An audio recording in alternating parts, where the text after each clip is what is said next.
Hello, everybody, and welcome to Planet FPL, the world where everything revolves around Fantasy Premier League. My name's Suj. And my name is James. Episode 14 of Correspondent Week. It feels like after this, we're kind of going into the home stretch. James, who do we have on for this episode? We have, forgive me, Sam, the baby-faced assassin of the Planet FPL correspondence. Following on from Crystal Palace's Migtavius, because we couldn't do a Brighton and Hove Albion podcast without mentioning the Eagles. It's our Seagulls correspondent, Sam Murray. How are you, Sam? I'm good. Thank you for having me on again. Favourite time of the year this is. Love Correspondent Week, I do. Yeah, good lad. Love it. There's no point selling it now, 14 episodes, to be fair, mate. If someone's just joining, but thank you, mate. How are you feeling about the start of the season, mate? I'm feeling it's okay. I'm excited. I'm excited for the season now. I think we've had the Euros. That's in the past now, and I think more than anything, just excited to get back watching the games. It was painful last year watching it on telly. Made even more frustrating by how we actually played. Every week was the same sort of game. I'm hoping that we magically start scoring goals this season, but I'm looking forward to it. You haven't been renamed ex-Seagulls yet with your XG history. It's interesting you say that about going back to the games. I remember seeing your tweet a week and a half ago. As soon as they announced the tickets, it's Burnley away, right? Isn't it the first game? Yeah, Burnley straight away. Tickets booked, hotel booked. And I was like, there's very few games that Sam doesn't get to. So just how am I going to get through the next minute without joking about a hotel booked in Burnley? In Burnley. But for a lot of fans, I mean, you go to so many games, same way that James does. And so the restart of the football season is not just football starting again, it's fans going back to football starting again. And so for you go with your dad and stuff, it must be even more kind of exciting to get back in there. Yeah, I'm so excited. I think I've been to Turf Moor twice, and we lost. The last time I think I went, we lost 1-0, and I thought I'm never coming back here again. I mean, just it's not good. But as soon as the fixture list came out, I thought they're gonna work up the red carpet for you now, Sam. But it was mainly because we were just awful away. But now we go there. I'm excited. Yeah, I got to last season, like I said, was difficult, but then that Manchester City at home game in game week 37, I got tickets for, and it made the whole season, it was worth the wait for that one. 2-0 down, and then Dan Burn scoring the winner to win 3-2. It's just everything was good in that moment. That was amazing, and it's just a taste of how exciting it will be to get a full Amex back. So excited. That Dan Burn goal, we joked about it for about a week. It was such a typical Dan Burn goal, right? But in some ways that game kind of encapsulated your season to many extents. Kind of not the way it ended, but actually the way you played in a lot of games. And what was so remarkable that we highlighted about that performance against City, and yes, we know they played nearly the whole game with 10 men, was I think you had 70% possession in the second half. And yes, you can say Man City were down to 10 men, but we did comparisons to say when City went down to 10 men at Villa and still dominated the ball. Yeah. That's so impressive. We were at a stage, and we had you on a few times last year, where we reviewed some of your games and all we could do was laugh about them. like West Brom away, I wanted to cry for you. Honestly, yeah. Some teams only have, you have one or two games, you look back in the season, you think, oh, we could have won that. We should have. We had West Brom away, we missed 2 penalties, and then the week after we had 26 shots against Crystal Palace at home, and I don't want to talk about that one, but I knew from, I think it was the second week in when we played Man United, and we hit the woodwork 5 times, and they scored in the 100th minute, and I knew it was going to be a long season. And it's weird because you can't really, it's difficult to complain when we're dominating teams in possession and having loads of shots, and every game you think you should win. It's frustrating more than anything because I know we can do so much better than 16th. Something always happens when the FPL prices come out, and it's when you try and put a draft together, people get greeted with this red bar. Do you know what's on that red bar, Suj? When you first log in and put your team No. When you're trying to pick 15 players. Says You have selected a maximum number of players from this club. Too many players selected from Brighton. Yeah. Literally in the days after the game launched, I was seeing so many of them where people were going like, oh yeah, Lamptey, White, Steele, Sanchez. Oh shit, that is actually 4 Brighton players. But I feel, Sam, that the closer we get to game week 1, a lot more people might start with no Brighton players. And part of that's possibly down to injuries. We kind of want to have a run through with the squad. And I think a lot are obviously going to start with a defensive player. We may well do as well at the time of recording, which is Tuesday, the 4th of August. My most recent draft does have Robert Sanchez in goal. Is he in yours, Sam? Yeah, he is. He hasn't moved from my first draft. And I'm not overthinking it too much. I think as soon as the prices came out, everyone was looking at Sanchez. I think now he's in about a quarter of teams, which is it's not as high as just under 25%. Well, what we know from that is 100% of Twitter equals 25% of what's on the game right now, because so much of Twitter has him. But yeah, just under 25% at the moment. Yeah. Well, it's people are starting to look elsewhere a little bit with the injuries, and these injuries have come at an annoying time because I look at the fixture and I think this is a good chance to get some points early on. And Dunk had his surgery at the end of last season. Webster's got a knock, and we know about Lamptey. It's just a bit annoying. But I think Sanchez is still. I'm not overthinking it too much with him. When he came in, he made such a difference. And there's so many expected stats I could throw in, but I think our expected goals against was over the season was 3rd best behind Chelsea and Manchester City. So we were good. We didn't concede many shots, so you probably won't get the save points from him. But I'm not overthinking it too much with Sanchez, and he'll probably be in my team game week 1. And before we come on to the defence, Sam, the fixtures is part of the reason for this. I think in terms, you're quite right. So Twitter template is probably Sanchez at the moment. It's quite a bit of movement for kind of the Backman Foster combination from Watford. Emi Martinez ownership is massive, but a lot of that outside the FPL community. I think part of that is Villa have obviously got 3 brilliant fixtures as well, and their defensive players don't look desirable necessarily. We'll talk with Lee Jackson about that later in the week. But that fixture list you've got to start with, the first 6 is good, Sam. Yeah, it is. I don't. As a Brighton fan, I'm not getting too ahead of myself. There's nothing easy, and we made the easy games very, very difficult for ourselves last season. So true. But I think we've got in our first 4, we've got 2 of the promoted teams. We've got Watford and Brentford. Norwich not too far after. So then week 8.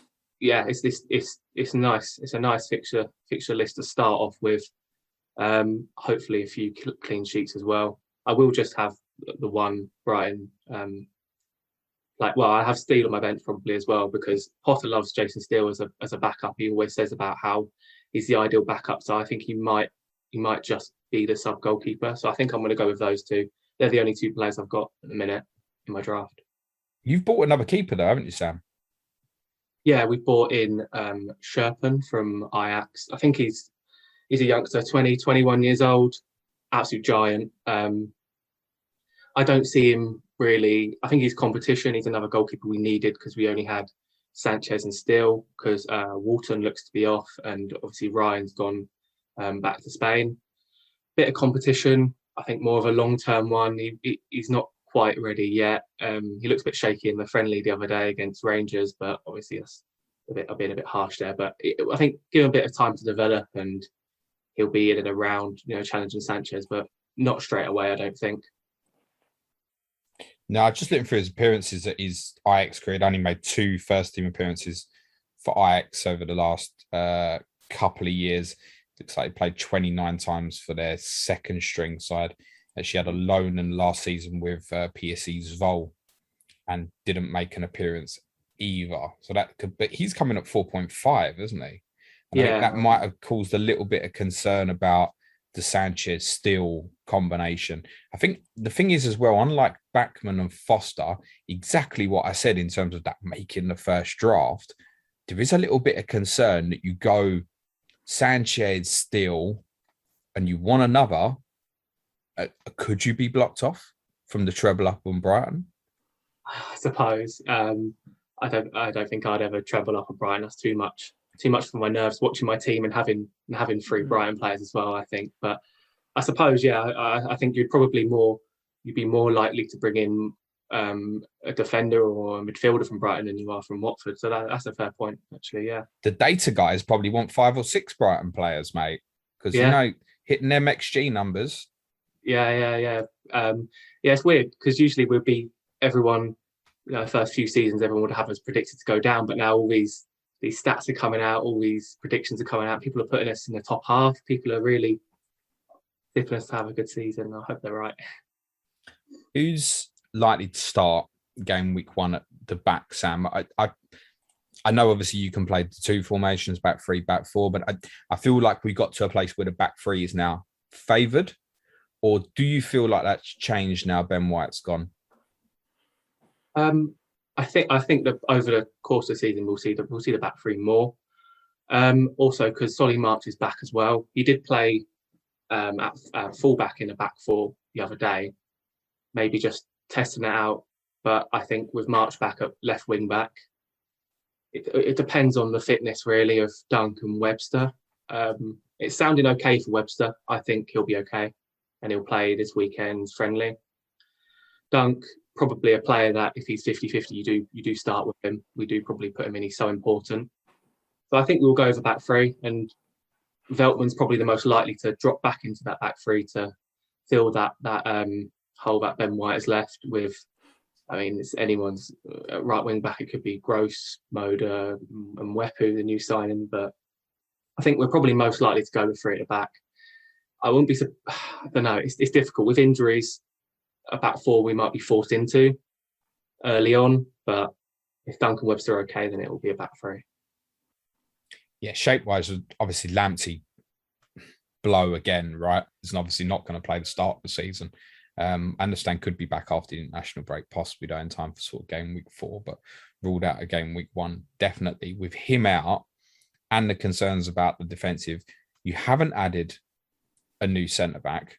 And I read in the week, Graham Potter suggested that you are unlikely to do so. Doesn't mean that won't change, but at the moment you said there was no intention to.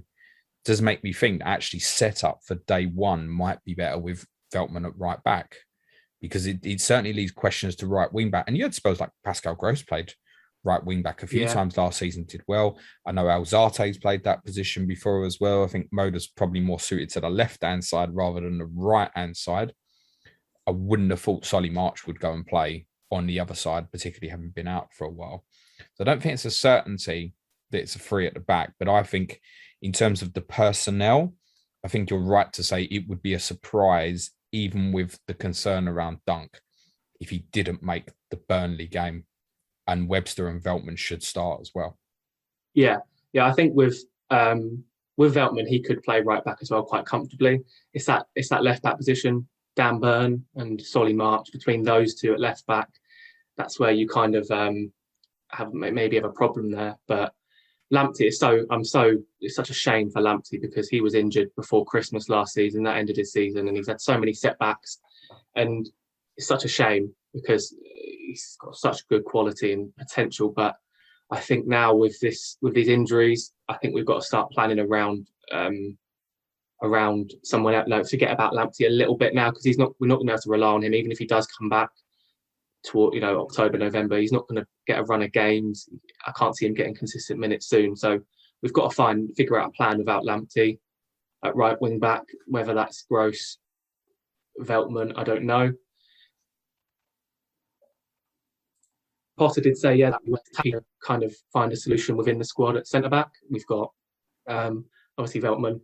Ostergaard as well, youngster. He was on loan at Coventry last year, and they really, really liked him, and he's looked sharp in pre-season. I think Brighton fans want to see a little bit more of him. Whether he's good enough to start right now, I'm not sure. But we do leave ourselves with the 3 at the back if we do pick up a few injuries. We're a bit light, but we could always change to the back 4. I got a right back solution for you, mate. Again, James has been trying to sell Spurs' right backs to every correspondent that has a right back company. He's trying to sell Aurier, Doherty, off we go. Yeah, but the thing is with this one, right? I'll take Tariq Lamptey unable to run over the other two. So swap deals. Do you want to take about 30 million and your choice of whichever one of the clowns you want to take, mate? We'll have Tariq Lamptey on one leg. That's the solution, mate. That's crazy. I think we'll stick with Gross for now. If you had to go in on Webster, Veltman, Dunk, where would your money be? Because there's a strong case for Dunk to be pay the extra. Actually, there's a strong case he should. Yeah, I think a very strong case. Yeah, I think this part of defense, it's priced well. This part of defense gives you, a good choice to make here because Veltman and Webster at 4.5. You've got the chance that Veltman plays at right wing back. He'll probably drop in at centre back, but either way, he's more nailed on now than he was this time last season. Definitely, Webster. It'd be a boring, pretty boring pick. He's quite a low ceiling, but he is when he's fit, 100% nailed. He will tick along with points for 4.5 million. It's not bad at all, and I haven't seen him in any drafts. I don't think. Lewis Dunk, pay the extra 0.5 at 5 million. He's got the attacking potential.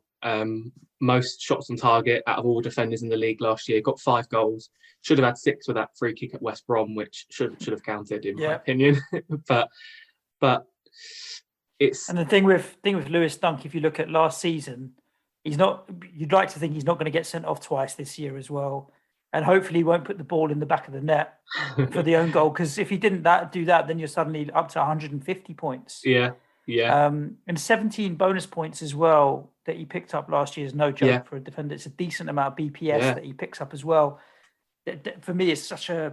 When I look at those numbers, I find it very easy to get swayed to just go with Lewis Dunk. Yeah. Dunk's an interesting. If you're holding him for a while as well, he'll chip in with the goals. If you've got the money to spend, then it's an easy upgrade to make. But I just think if I'm spending 5 million on Dunk and then next week or the week after I'm missing that 0.5 somewhere, I'd be kicking myself really, and it'll be an easy downgrade. I'd always be looking at him as a bit of money just to swap into Webster and get the money back. It's difficult, but if out of the 5 million defenders, I think he is one of the best. I think he arguably is. We were talking on your pod, Suj, with Chris Stone about that kind of Soufal versus Dunk, and actually the choice there might be dependent on exactly what Sam's doing. If you're going for Robert Sanchez, it's probably that would make you lean in to go Soufal or Dunk, because when you look at the 5 million and under defenders and their points per game from last season, Courtney Halls is higher. He played a couple of games. James Justin obviously was brilliant for Leicester. He's kind of got a discounted price because he's going to be injured for a while. Joel Matip is unlikely to start for Liverpool. And please don't laugh, Serge Aurier's in there as well. And the only other one's Nat Phillips. So the players above him who have got a better points per game from last season, none of them are going to start.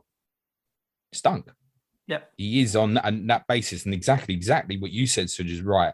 You factor in if you can remove an own goal and 2 red cards as well from that points per game total, he's potentially pushing he is pushing beyond 4 points per game.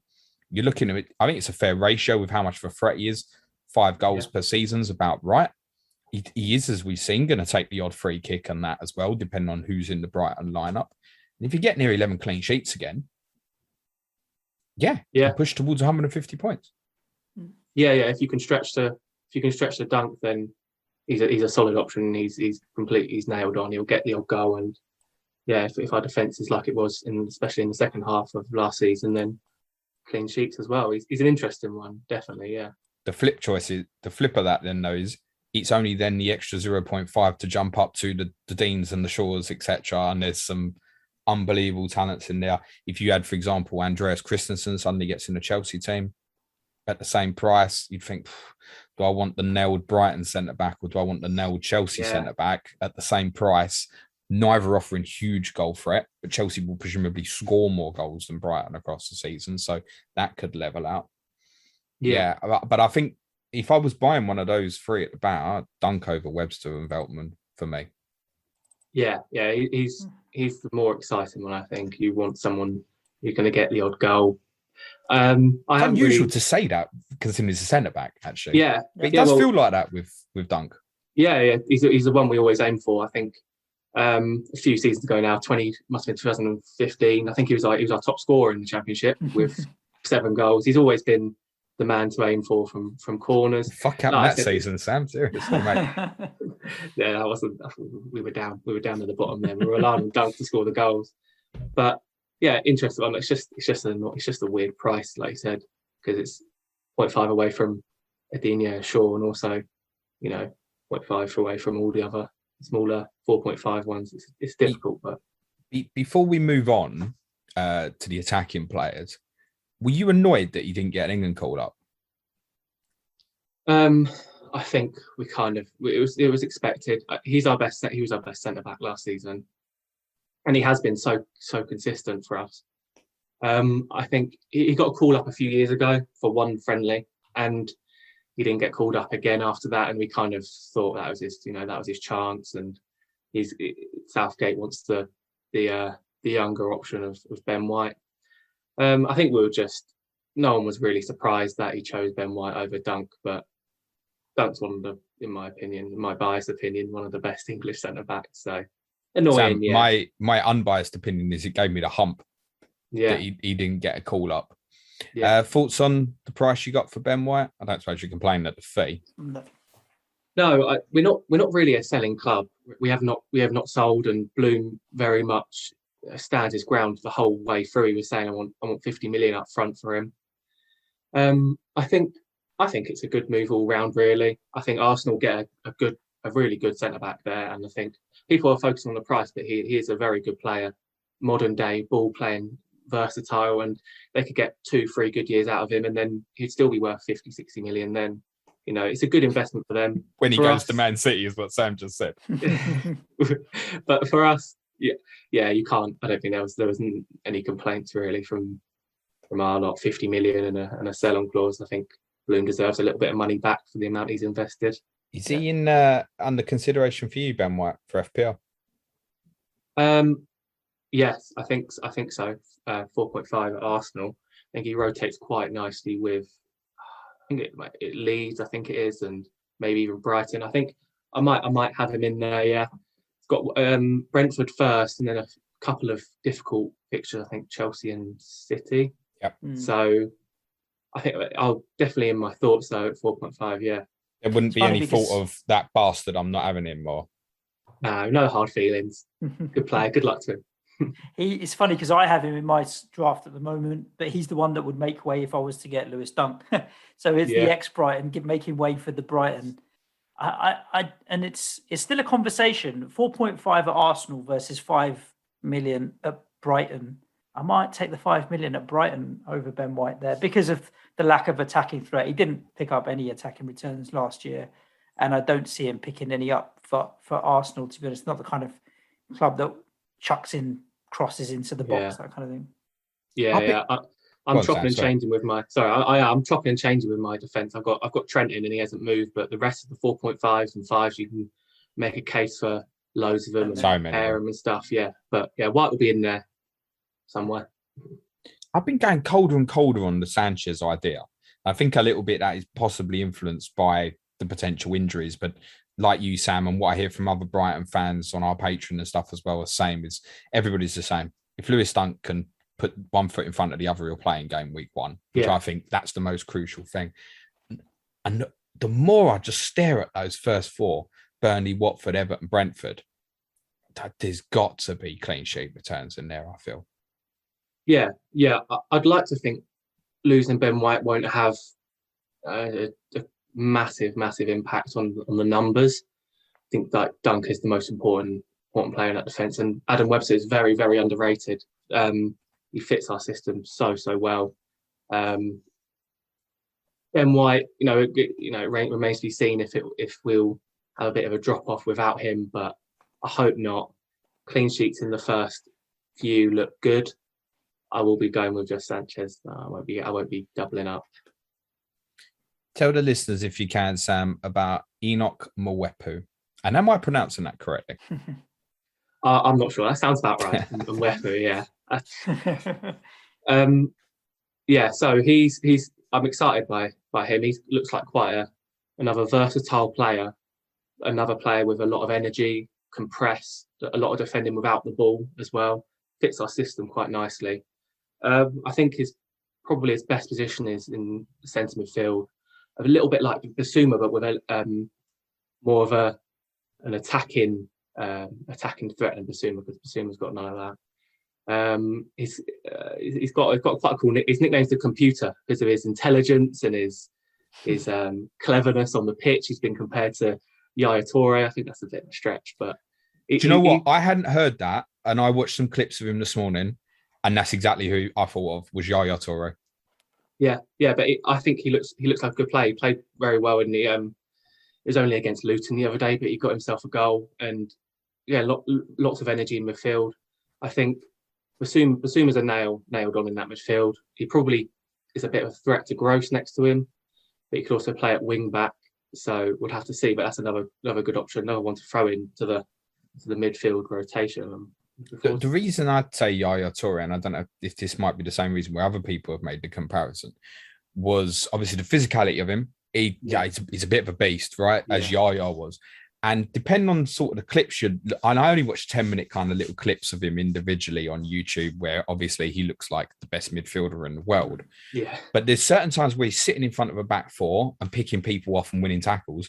And there's other times I'm looking at him going, he's playing as a defensive 10 now. Yeah. Like he's playing in front. And it was that made me think of Yaya. And I was like, hey, what is he? Is he a central midfielder? Is he an attacking midfielder? And it made me think of Yaya Toure. Obviously played both for Man City. That's where the comparison came from for me. Yeah, it looks like he can do a bit of everything. He chipped in with quite a few goals last season for Salzburg, I think it was. So he's a good signing. Next to Bissouma, when we signed him, I thought he might, he looks like a possible Bissouma replacement.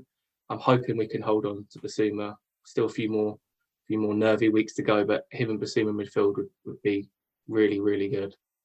Do you expect Mwepu to start? Sorry, Suj. That's right. I think for game week 1, I think I'd say Gross. Wow, Gross at wing back, and maybe someone like Lallana next to Bissouma. There's so much he could do with it. I hate to try and predict Potter, but I think longer term he'd be a starter. I'm not sure if that's more of an attacking midfield or in box to box. Like I said, it's difficult. He's coming at 6 million into the game, and at that price, he needs to be giving you a fair amount of attacking returns because he's in the same bracket as Jack Harrison, Ismaila Sarr, and loads of others. For me, if he can't deliver 10 to 15 attacking returns over the course of the season, then I wouldn't want to be paying 6 million for him. And if he is sitting in front of the back for more than he is playing as a defensive 10, I don't know if I could consider him from an FPL point of view at 6 million, not until I'd seen it, that he could match the likes of Harrison or these guys for attacking returns. I'm not gonna pretend I know loads about him. I'll see him, as he goes on and see what he can offer. But I wouldn't be surprised if one week he's playing at wing back and then he's playing more defensive, and then he's, we're asking him to be the box to box and create chances. So I think 6 million is a little bit too much right now. Yeah, you're not paying that. Let's be honest. And I think if you do the deeper digging into his attacking returns at Salzburg, you're not going to be overwhelmed. You're going to go, okay, thank you very much, move on, cheers. But I think where he plays longer term might be impacted by the other player you mentioned, Sam, who is either go-to 4.5. Again, this is what we're talking about, where people get bundled with 3 or 4 Brighton players. You go, shit, they've got the best cheapest 4.5. He looks the most locked. Since we recorded Suj as well, Burnley played a behind closed doors friendly against Newcastle, and it was basically their first 11. Josh Brownhill wasn't in it. Okay. Which is a little concerning. And then you go through them all, and all the ones we've been through, like Gibbs, White, there's little questions over all of them. Bissouma, Billy Gilmore might be the second. Billy Gilmore, maybe. Bissouma's got half a chance of returning him, hasn't he? Of course, yeah. Yeah, Bissouma's, you know what you're going to get with him. I think he's the difference between him when we had Houghton and Potter is just so different. Under Potter, he's just been brilliant. Different gears every week. He's becoming more and more confident. He looks such a good player, and he is one of the first names now. I think he played 30. I think he started 36 games last year. He was suspended for one of them, so he's basically playing every single week. He loves a shot from long range, but you're not going to maybe a goal a season, but you're not going to get assists. I was looking the other day and I saw in his whole time in the Premier League, he's played 86 games and he's created 2 big chances in the 86 games, which is quite funny. So, you know, it's true. Yeah. Oh, yeah, I suppose. I think he's got a single assist so far, but yeah, his final pass is his only weakness, really. But he'll play every week. He'll get a 2-pointer, 3-pointer, the odd 1-pointer as well. Yeah, pretty good option, really, to sit on your bench. I tell you my concern with him, and there's only one. It's his ownership. Yeah. His ownership is touching towards 15%. And I wouldn't be surprised by the time if we get to game week 1 that it tips over that.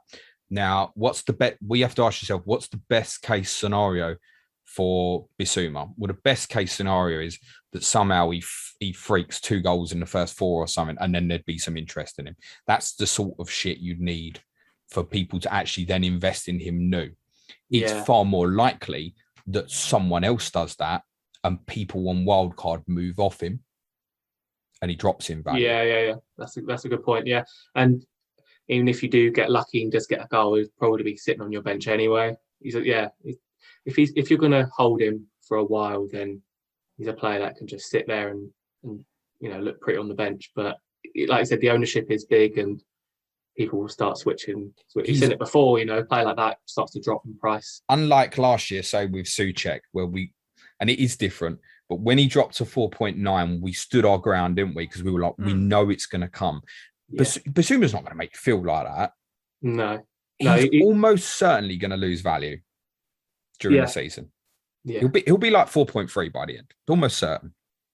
Yeah. Like he's a box to box, and I don't know how much people see of him, but he really isn't that player that's gonna be creating chances. Is gonna score the odd, 30-yard screamer, but he's not a player that's gonna get you anyway. The player that I saw last season anyway is not going to do that. Maybe he has a different role with Mwepu coming in, but I doubt it. It's probably going to be another season with, one or 2 goal returns over the whole year. Do any of the rest of them midfielders interest you, Sam? Or have you already got 4 Brighton players in and therefore it becomes difficult? Correct. It's the rest of them. It's just Potter and the rotation. Pascal Gross is one of my favourite players we've had since we've been in the Premier League. I think he's so good. He never stops working. He's technically brilliant. He's still our best chance creator. He's on corners, free kicks, and probably still on penalties as well. But can I be sure that he's ever going to, he's going to be starting every week? I'm not sure. We've got Lallana in there. We've got McAllister when he comes back from the Olympics. Alzate, now and Mwepu being thrown in there. I think no. I think if you look at Trossard, maybe at 6.5, but it's just this inconsistency. You get 3 games where you don't notice Trossard, and then he'll go and get a goal and assist. But at 6.5, I don't think he's probably owned by 1 or 2% because there's so many options in that category. Yeah, it's a difficult one, really. Sorry, really, I lied. 1.5%. Sorry. Perfect. One between 1 or 2. There you go. But there's not much. And again, like Solly March, 5.5. I was hoping he'd be listed as defender. I don't know why he wasn't, because he had the same position as the opposite as Lamptey. That'd have been another one. Sam would have had 5 at the back. There we go. he played. If anything, Lamptey was more attacking when he was on the pitch compared to March. But March is listed as midfielder at 5. That's a very fair point. We've had the same with Ritchie and Murphy at Newcastle, haven't we? So I think it's there's a couple there with not been consistent, and actually that's a very fair point on Solly March. Actually, can we crown Pascal Gross as the best exponent of the wrong foot Cruyff turn in world football? I've never seen someone Cruyff turn with their bad foot as well as he does. It's brilliant. It's everyone's become so used to it. You see him line it up for about 5 minutes. You can see he's the slowest.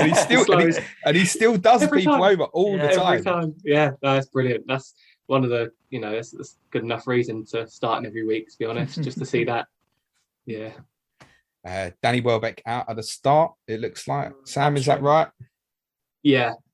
He's just so unreliable with his injuries. He's managed to get injured before we even played a game, so can't rely on him really up front. We got Morpay and Connolly.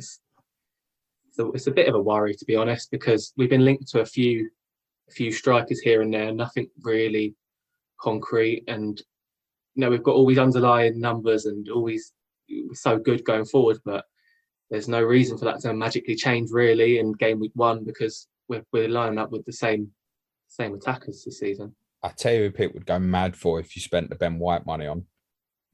Tammy Abraham. Yeah.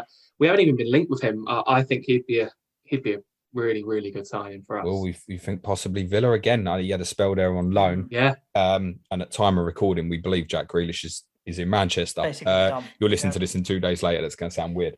But it's possible that they've got a load of money burning a hole in their pocket. Tottenham might have similar, although Tottenham and Chelsea won't do business together. But yeah, Tammy Abraham. Is there an issue spending cash for you at the moment, do you think? Because just the fact you've got that white money, there wasn't a necessity to sell. You had a valuation, it's been met, he's gone. But it doesn't feel at the moment like you're going to spend it unless I'm missing something. Well, we've been linked with a few. We've been linked with someone to a bit of competition at left wing back at Cucurella. He'll come in. He'll be a hefty. He'll be probably 15 million-ish. But up front, our local reporters rubbish the Edouard links constantly. It doesn't look like we're going to get him. We're after Nunes from Benfica. We were after him last year, Darwin Nunes. Not sure what's going to happen there. And again, he doesn't really, from what I've seen in the stats, he doesn't really strike me as one of those, proper goal scorers. He's another one of those pressing forwards, a bit of a creator again. So I haven't got a problem with Morpay in the team at all. I do like Morpay. I do like him, and what he brings to the team. He's a good player, but he's not the player you can not really rely on to score the goals. And he was our top scorer last year. So 8 goals. Yeah, I'm not saying much because I just I'm like you, Sam. I just can't do it with any. Defensively, no problem at all. Good value. Lewis Dunk, Robert Sanchez. The rest for me, just I have no problem with any of them as football players. I think the team is good, and FPL just nah. Yeah, I can't. The thing with Brighton, you were saying, James, though, in terms of transfers, Brighton are not like the type of club that get linked with everyone and their dog, and they do their business quietly. Generally, yeah, no, that's fair. I've said a number of times. I think the club is so well. I don't think there's no concern in the fact that all the 50 million has been needed or something. It might be that it's covering up the kind of loss of revenue for the last year, but I mean, the club's not in any financial difficulty or something. It's very well run. It's growing. It's establishing. I've said that a number of times. On Morpay, I think it's probably best summed up by the fact he is the same price as even Tony. Yeah, and I don't see anyone picking Morpay over Tony. No, I can't sit here either and say for anyone to stress themselves out and get a Brighton forward, because it's painful enough watching us. It's not worth it. It's not worth it. We've got Morpay, we've got Connolly, we've got Andone as well, who's back around the squad. It's just the closer we're getting to the first game, Brighton fans are starting to get a little bit. Maybe it's going to be the same old story again. Last season we scored less than Palace in Newcastle, whereas every game we were dominating, creating so many chances, and I hope it's not another frustrating season. I hope Morpay finds his shooting boots, a bit of confidence, and he'll be, we never know, but it's a bit of a risk to go in again, especially with Welbeck injured, Morpay, Connolly. It's not great. No, it's all about the defensive players, and to be honest, from the midfielders forwards, I think the choice is on Bissouma. What do people want to do about Bissouma? Are they conscious of what they're doing, etc.? I mean, I think if you want the nailed 4.5 million player, he'll be the player people end up going to. And I actually think his ownership probably increase a little bit between now and season kickoff. Where do you think we finish, Sam?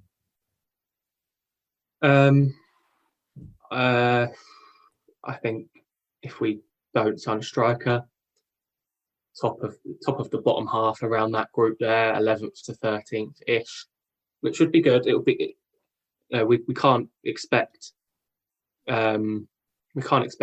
miracles. We've been in the Premier League now for, I think this is our 5th season, and we've never really been in danger of going down, but we've always been around 16th, 17th, finishing on 38, 41 points and stuff like that. So we'll probably finish a little bit higher than that. Another frustrating season, probably. If we get a striker, we could definitely push for the top half. And I'm quite a pessimistic person, but we've got a really, really good squad, and I'm looking forward to the season anyway. And hopefully we get a good start, get a few points early on, could push towards mid-table. Thoughts, Suj? I'm thinking, Sam, where are you going to finish? Because your FPL history is getting better and better, hotting up, mate. 27k, 17k, 14k. You're going to break the top 5k now, or win the whole thing. Yeah, hopefully. Last season, I had a really, really bad start. I'm just hoping for a better start than that. I think after 5 weeks, I was down 3-4 million, and then shot up all the chips towards the end and finished quite strongly, actually. So if I can get a good start, hopefully aim for top 10k this year. And you got to get back your title of the Planet FPL Correspondence Champion in our mini league from Johnny Pringle as well. So you two love battling it out at the top. I think for listeners, sometimes when they're looking at correspondence, it's good to know that actually, you know what, listen to Sam because his FPL record's pretty meaty as well. I called him the babyface assassin for a reason. He knows what he's doing. You won't ever win that Correspondent mini league though, Sam, and you know the reason why, because whoever wins it, also their team actually wins the Premier League. I hate to be disrespectful, but you ain't doing a 5,000 to 1 Leicester, it'd be an impressive double, that the Premier League and the Correspondence. What would you rather? I wonder. James, in answer to your question, I think 12th, 13th though for Brighton. Just because of the investment in all the other teams. If you can rack up 50 points, look at the points total more than maybe looking at the league position. But if you can get 50 or more points, that's progress, and that's a good season for sure. That would be good. Yeah, like I said, like some people are saying, their stats are good, they're going to finish 8th, 7th, and some people are saying their stats are good, but they haven't got a striker, they're going down. So somewhere in the middle, 50 points would be, again, progress again. Good season. I've got some good news for you, Sam. This time last year, we sat here and I kept proudly claiming that I thought you would finish top half. And on reflection, when you look at the numbers, it wasn't as stupid as it sounded. But I don't think you will this year. I don't think you'll be anywhere near trouble. But I think, you're right. I think 12th to 14th, something like that is probably around about where you'll be. Yeah. I think a new season, everyone's a bit more hopeful, but there's no reason for us to. There's no reason for anything to change suddenly. Like I said, I remember sitting here last season thinking, this is our season now. The stats are pointing towards it, and we still finished 16th, something like that. But top half of the bottom half. A good season back with the fans. I'll take that, I think. Sam, wish you luck, mate. Yes, thank you so much for your time and joining us, and enjoy the footy and getting back inside the stadiums as well. James, from Brighton, where do we go next? Going to find out what's happening with Jack Grealish. It's Aston Villa. We're off to Villa Park to speak to our new Villa correspondent, Lee Jackson. Indeed. So wherever you're listening to Correspondent Week, I hope you are enjoying it. If it's Apple Podcasts or SoundCloud or Spotify or what have you, just make sure you're subscribed. You'll get notified as soon as all of the remaining Correspondent Week podcasts go live. Other than that, stay safe. Ciao for now. Thanks, Sam. Be nice to each other, everyone. Cue music, please, man, child.